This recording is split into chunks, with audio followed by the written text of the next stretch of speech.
Assalamualaikum warahmatullahi wabarakatuh. Saya Usi Firis Fariga dengan NPM 2241171 dari kelas MIJ 22B. Di video kali ini saya akan menjelaskan materi mengenai rumus dan perhitungan rasio keuangan. Apa sih yang dimaksud dengan rumus dan perhitungan rasio keuangan? Rasio keuangan atau finansial merupakan alat analisis keuangan perusahaan untuk menilai kinerja atau suatu perusahaan berdasarkan perbandingan data keuangan yang terdapat pada pos laporan keuangan. Rasio menggambarkan suatu hubungan atau perimbangan antara suatu jumlah tertentu dengan jumlah yang lain. Selain itu, rasio keuangan membandingkan angka-angka yang ada dalam laporan keuangan untuk mengetahui posisi keuangan suatu perusahaan, serta menilai kinerja manajemen dalam suatu periode tertentu. Apa sih tujuan dari perhitungan rasio dan keuangan? Nah, analisis rasio keuangan berperan sangat penting dalam melihat kondisi kesehatan perusahaan secara terperinci, khususnya pada kondisi keuangannya. Tidak hanya kondisi tersebut saja, tetapi juga mampu untuk meramal kondisi perusahaan di masa mendatang. Itulah keunggulan bila memahami manajemen keuangan di dunia kerja.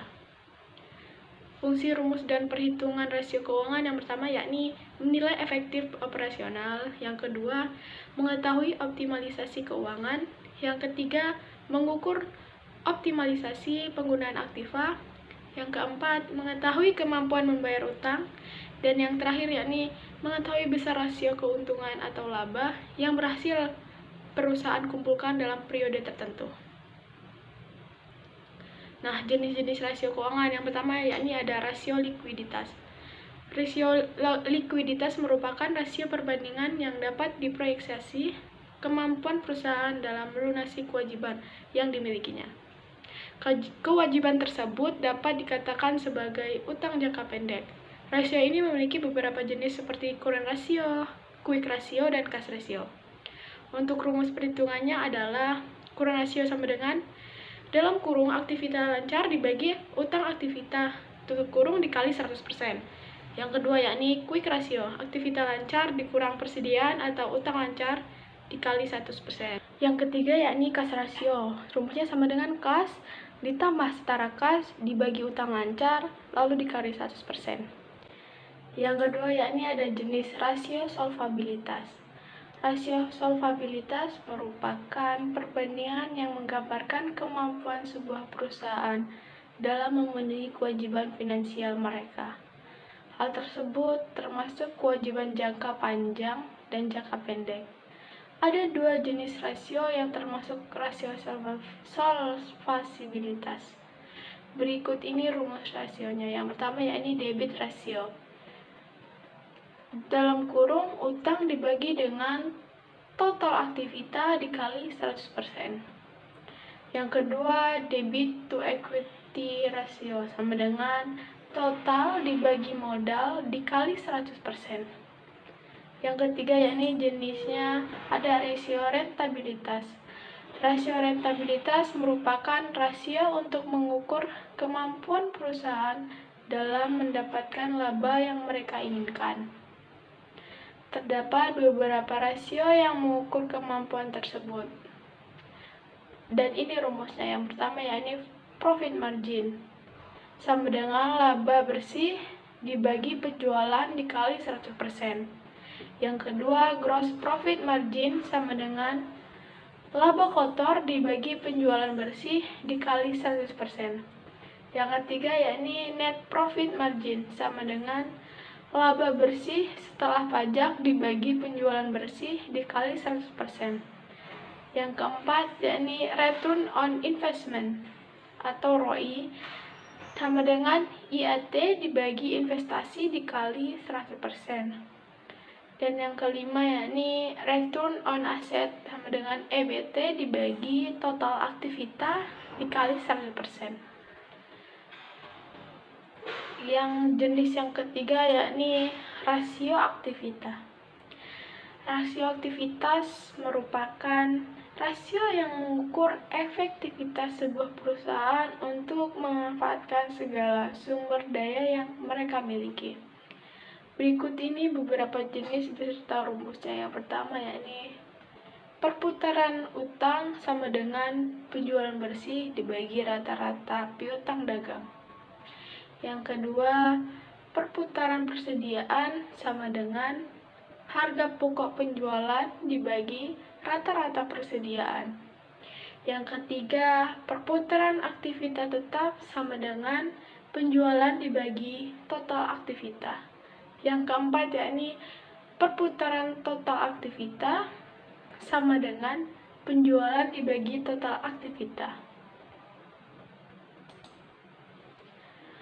Kelemahan rasio keuangan. Saat melakukan analisis laporan keuangan, terdapat beberapa kendala dalam mempercayai 100% hasil dari rasio keuangan. Hal ini dikarenakan adanya kondisi yang belum tentu terjadi seperti hasil perhitungan. Menurut Jeffard Weston, Kamsir 2011-117 menyebutkan beberapa kelemahan rasio keuangan seperti data keuangan disusun dari data akuntansi. Kemudian data tersebut ditafsirkan dengan berbagai macam cara. Misalnya, masing-masing perusahaan menggunakan A. Metode penyusutan yang berbeda untuk menentukan penilaian penyusutan terhadap aktivitasnya, sehingga menghasilkan nilai penyusutan setiap periode juga berbeda. Yang B. Penilaian persediaan yang ada. Yang kedua yakni adanya manipulasi data, artinya dalam menyusun data, pihak penyusunan tidak jujur dalam memasukkan angka-angka ke laporan keuangan yang mereka buat. Akibatnya, hasil perhitungan rasio keuangan tidak menunjukkan hasil sesungguhnya. Yang ketiga, perlakuan pengeluaran untuk biaya-biaya antar satu perusahaan dengan perusahaan lainnya berbeda. Misalnya, biaya riset dan pengembangan, biaya perencanaan pensiun, jaminan kualitas pada barang jadi, dan cadangan kredit macet. Yang keempat, penggunaan tahun fisikal yang berbeda juga dapat menghasilkan perbedaan. Yang kelima, pengaruh musiman mengakibatkan rasio komparatif akan ikut berpengaruh. Kesamaan rasio keuangan yang telah dibuat dengan standar industri belum menjamin perusahaan berjalan dengan normal dan telah dikelola dengan baik. Nah, kesimpulan dari rumus dan perhitungan rasio keuangan adalah bahwa rasio keuangan dapat memberi informasi yang berguna dalam menilai kinerja keuangan perusahaan. Dengan menggunakan rasio keuangan, kita dapat mengetahui kemampuan perusahaan dalam memenuhi kewajiban menghasilkan keuntungan dan mengoptimalkan penggunaan aset. Namun, perlu diingat bahwa rasio keuangan hanya memberikan gambaran umum tentang kinerja perusahaan dan tidak dapat digunakan sebagai satu-satunya alat untuk menilai kinerja perusahaan.